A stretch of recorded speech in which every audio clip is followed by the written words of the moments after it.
Another day, another daily life na naman. Pupunta nga pala ako sa bukid ngayon. Kaya naman mga manang, samahan niyo ako at ililibot ko kayo sa aming maisan. Ay, may dala nga akong timba ngayon. Didiligan ko yung time na pakuan ni Manong Edwin. Kasi ilang araw niya na daw hindi yun nadidiligan. Pakita ko na din sa inyo yung time naming mais.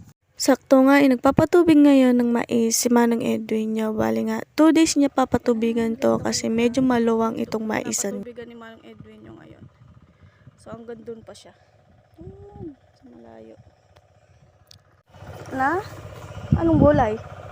Nag-uusapan nga namin ni Manong Edwin yun na magtanim kami ng gulay sa tabi ng pakwan. Sakto nga ay nagpunla ako ng mga gulay kaya naman dito ko na lang sila itatanim.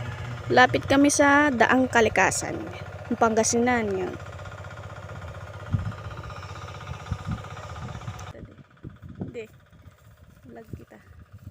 Sinubukan nga namin magtanim ng pakwan dito sa bukid. Itong dinidiligan ko pala, ito yung dilaw na pakwan. Dito naman sa kabila, ito naman yung kulay pula na pakwan.